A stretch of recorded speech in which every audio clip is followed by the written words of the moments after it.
Tonight, new reporting on the suspect in the assassination of Charlie Kirk. Sources say his alleged killer joked with friends on social media about the images authorities released.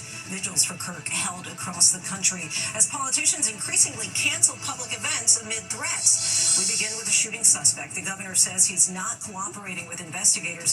How he allegedly spent the hours before he turned himself in. Authorities are now reviewing a group chat on a messaging platform. His alleged response to friends who said he looked like the shooter, and what we're learning about his roommate, plus the plans for Kirk's funeral and a host of tributes, including one at the Kennedy Center in Washington. How government officials are responding to the influx of threats, and the president seeks more money to boost security. Also tonight, a new show of force. Russia and Belarus hold joint exercises right on NATO's doorstep. President Trump threatens new sanctions, but only if NATO members stop buying Russian oil. Ukraine steps up its attack, striking a Russian oil refinery. The rare sight, a tornado on the ground in Utah, and the destruction of homes. Summer returns with temperatures in the 90s across much of the country. The U.S. puts renewed pressure on Venezuela, accusing it of supporting drug traffickers. F-35s are on their way to the region. The Navy stops and searches another boat off South America. Memphis, meanwhile, bracing for the National Guard. President Trump says he's trying to save the city, but the mayor pushes back, saying crime is already down. The massive anti-immigration protest in London, violent clashes, and what Elon Musk told the crowd. The first American-born Pope turned 70, and the stunning celebration, including drones over the Vatican. A high-stakes showdown on the court as the WNBA playoffs begin, and reaching for the sun, how Clover went from a tiny seed to the Guinness Book of World Records.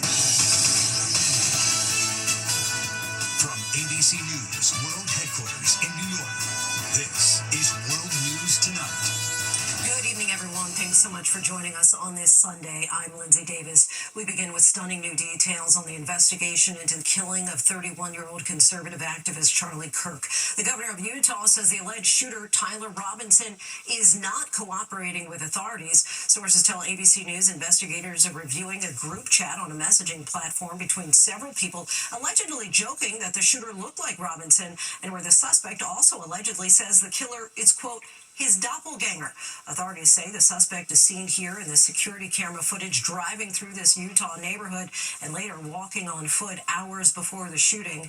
A big crowd paying their respects at a memorial at Utah Valley University as they mourn Kirk's death. And several NFL teams, including the Arizona Cardinals, honored the slain activist with a moment of silence. We have team coverage tonight. ABC's chief national correspondent Matt Gutman leads us off from Utah. Tonight, Utah's governor says 22-year-old Tyler Robinson, Charlie Kirk's alleged assassin who turned himself in, is not cooperating with the investigation. He has not confessed to authorities. He is not cooperating. But all the people around him are cooperating. Law enforcement sources say investigators are digging into messages allegedly sent by the suspect on a messaging app just hours after authorities say he fired that single fatal shot, killing Charlie Kirk in full view of thousands at Utah Valley University. The New York Times reporting Robinson allegedly joking that his doppelganger did it with a group of friends on the messaging platform. According to the Times, one user reportedly suggesting the group should turn Robinson in to get the $100,000 reward from the FBI.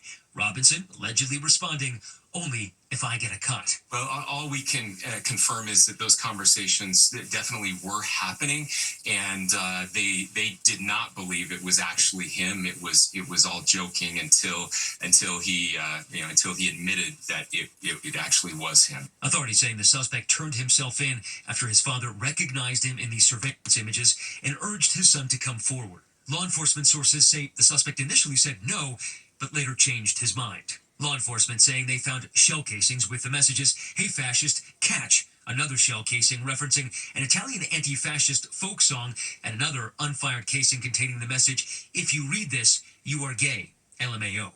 Today, authorities confirming they've interviewed Robinson's roommate, with whom they say he was romantically involved. His roommate was indeed a boyfriend who is transitioning from male to female. That's information that the FBI had mentioned yesterday. We can confirm that as well, and that he is cooperating with authorities as well. That roommate also allegedly telling authorities Robinson messaged about leaving the rifle in a bush after investigators say he scampered across that rooftop and then dropped down to the ground and jogged off. Authorities say that suspect crossed the street from campus, just over there, walked up this drive into this wooded area, and somewhere around here, he stashed that rifle, wrapped in a dark towel, those cartridges still inside. Social media shows members of Robinson's family included hunters and people very familiar and comfortable with firearms. And officials say that while Robinson had no military experience, he was proficient with a firearm.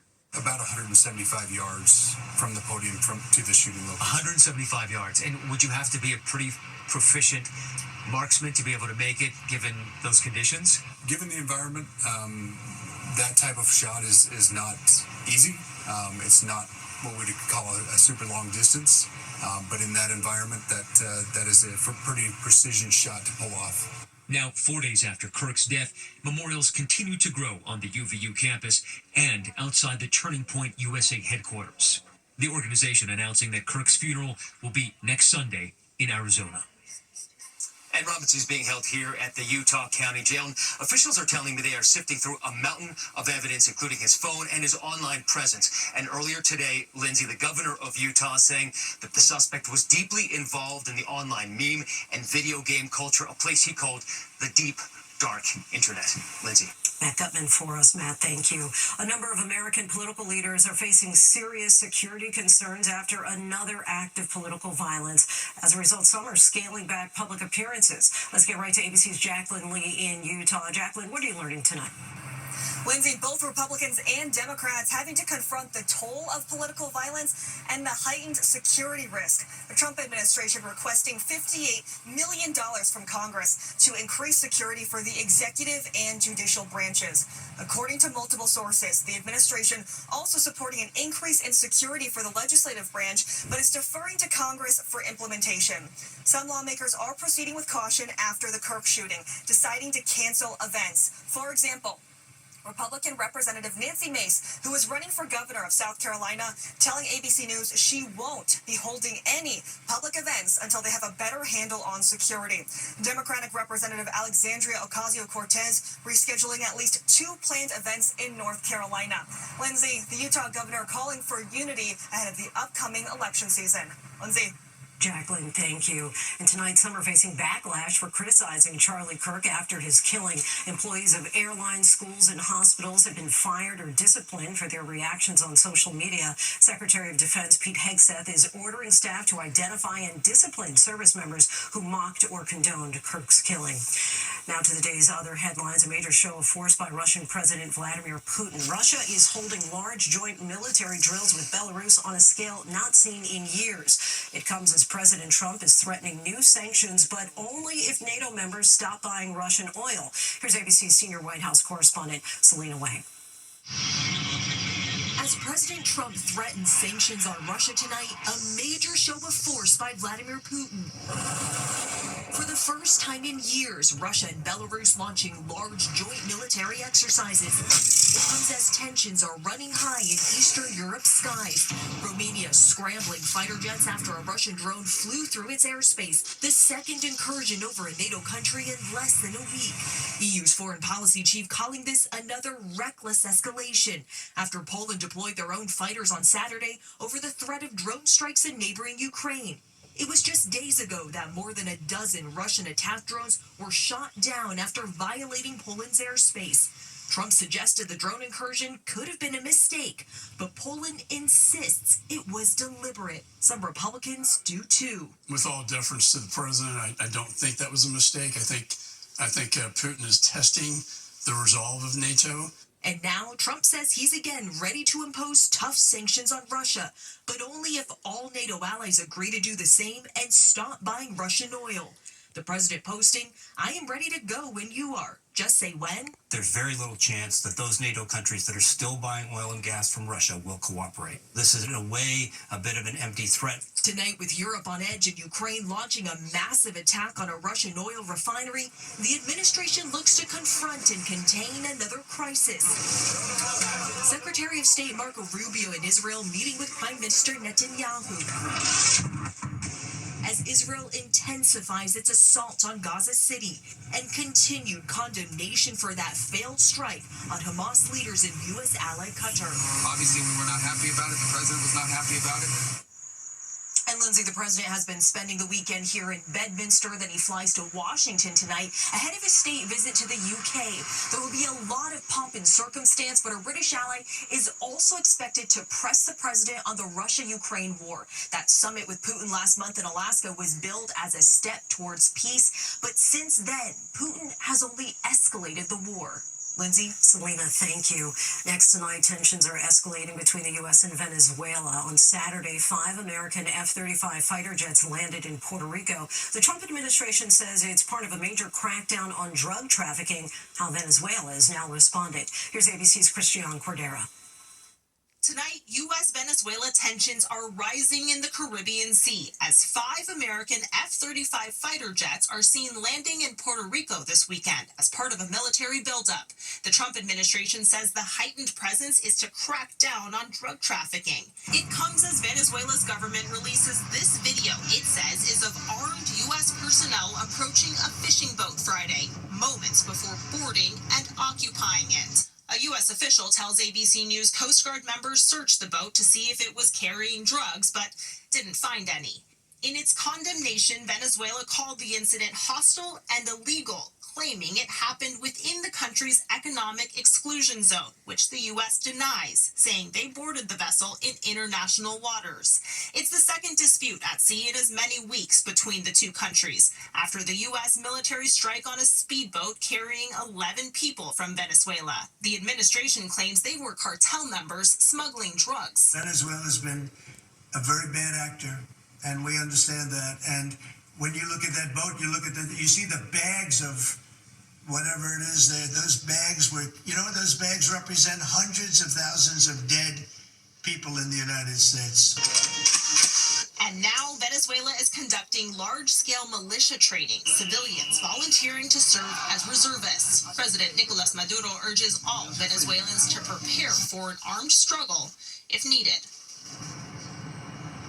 As the rhetoric escalates, Lindsay, there are still many questions about that September 2nd boat strike. Experts have questioned the administration's legal rationale for attacking the boat, and it's still unclear who exactly was on it or where it was going. Lindsay? Christiane Cordero for us. Thank you. Next to President Trump's push to crack down on crime, he says he now plans to send federal troops into Memphis. But while the state's Republican governor is expressing gratitude, others are pushing back. More now from ABC's Faith Abube. Tonight, Memphis bracing for a potential surge in federal troops as President Trump vows to send the National Guard to, quote, save Tennessee's second largest city as part of his escalating crime crackdown. Memphis is deeply troubled. We're going to fix that just like we did Washington. Trump so far offering scant details about the potential deployment, but writing on social media overnight that we're coming and promising a no-crime miracle in the city. Tennessee's Republican Governor Bill Lee thanking the president for providing federal resources, but the city's mayor pushing back, saying Memphis is already making progress on fighting crime. Memphis has historically had one of the highest rates of violent crime of any large American city. But according to city data this year, overall crime is down 44% and homicides have dropped nearly 30% since last September. I did not ask for the National Guard, and I don't think it's the way to drive down crime. For months, Trump has threatened to increase federal law enforcement presence in cities led by Democrats. He deployed the National Guard to Washington, D.C. last month, and the Army extended orders for federal troops to remain on active duty in the nation's capital through the end of November. But plans to deploy National Guardsmen to Chicago were met with fierce opposition, drawing condemnations from city and state leaders and sparking protests with thousands of demonstrators. Now, a leaked Pentagon memo obtained by the Washington Post reportedly shows new plans to activate 1,000 troops in Louisiana for law enforcement missions in New Orleans and Baton Rouge. The Pentagon has declined to confirm the report to ABC News. And Lindsay, tonight there are still a lot of questions about the details of the plan for Memphis. Now, the mayor says he still has no clarity on when the troops might be deployed, when they could come, how many would come, and exactly what they would be doing on the ground. Lindsay. Still a lot of uncertainty, Faith. Thank you. Overseas now to massive crowds and clashes in London. Tens of thousands gathering for a far-right protest on Saturday. It's believed to be the largest in decades. The event was organized by an anti-immigration activist. Let's get right to ABC's Lama Hassan in London tonight. Lama, what can you tell us about this demonstration? Yeah, Lindsay, this was a massive show of support for the far-right anti-immigration activist Tommy Robinson organized the protest called Unite the Kingdom. More than 100,000 people marched through the streets of London on Saturday in one of the UK's largest nationalist rallies in years. A sea of British flags associated with English pride, some demonstrators clashing with police as they tried to get through a march against fascism counter-protest that drew about 5,000 people. Tech billionaire Elon Musk making a surprise virtual appearance, his latest inflammatory foray into overseas politics, telling the crowd to fight back or die, calling the left the party of murder, and saying the UK needs revolutionary government change. British Prime Minister Keir Starmer responding on social media saying Britain is a nation proudly built on tolerance, diversity and respect. He said our flag represents our diverse country, adding that we will never surrender it to those that use it as a symbol of violence, fear and division. Lindsay. Lama, thank you. Now to Pope Leo, turning 70 today. Speaking at the Vatican, the first American-born Pope thanked those who prayed for him. In a new interview, he said he faced a huge learning curve as leader of the Catholic Church. Saturday night, the Pope attended the Grace for the World concert, co-directed by Andrea Bocelli and Pharrell Williams. The event was capped off by a spectacular drone show above St. Peter's Square. There's so much more ahead on World News Tonight this Sunday, including a mid-air scare, why a Delta jet had to make a sudden U-turn, and a rare tornado destroys multiple homes, plus the warm-up for millions. Next tonight, an arrest in the shooting of a police officer in Georgia. 26-year-old Timothy Ramsey was taken into custody Saturday evening. He's accused of shooting Captain Brantley Worley in the face on Friday near the Tennessee border. Worley is said to be in stable condition. A Delta jet was forced to turn around after a suspected bird strike. Flight 1399 had just taken off from Miami for Boston Saturday morning when the crew reported one of its engines had been struck. The Boeing 737 made an emergency landing back in Miami. Once the engine was checked out, the flight continued on to Boston. When we come back, the WNBA playoffs are underway. How the Fever played without Caitlin Clark.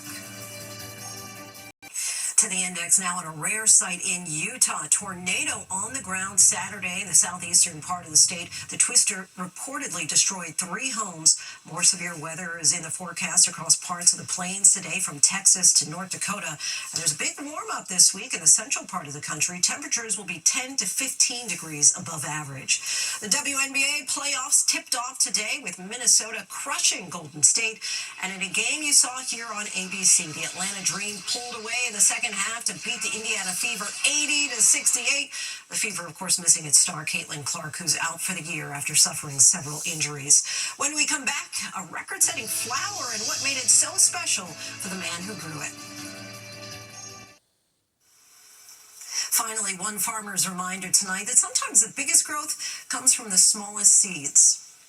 Today is the day we're measuring clover for the Guinness World Records. All right, Clover, it's go time. It's been grow time leading up to this moment as extreme gardener Alex Babish from Fort Wayne, Indiana, goes for the record for the world's tallest sunflower. To grow the tallest sunflower and beating the Guinness World Record, it's as good as it comes for an extreme grower. Clover stands nearly 36 feet tall. We're talking twice the height of the Lincoln Memorial, or comparable to a 3-story home. I started it the last week of April. And after about 7 or 8 days, I transplanted the young plant into the structure. Alex says over the course of 3 months, clover grew 10 inches a day, growing so high, so fast, he actually had to design a custom structure in order to support it, and then use a cherry picker twice in order to build the wooden structure up higher. Clover is what's called a multi-head sunflower. In bloom, her main head measures about 10 inches across. As clover reaches up for the sun, Alex is mindful of his own roots, born and raised in Ukraine. Sunflower is a national flower of Ukraine, so it's special to me. Taking his love for and prowess in extreme gardening to new heights, creating a lasting legacy for the next generation. Thanks for watching. I'm Lindsay Davis. Have a great night.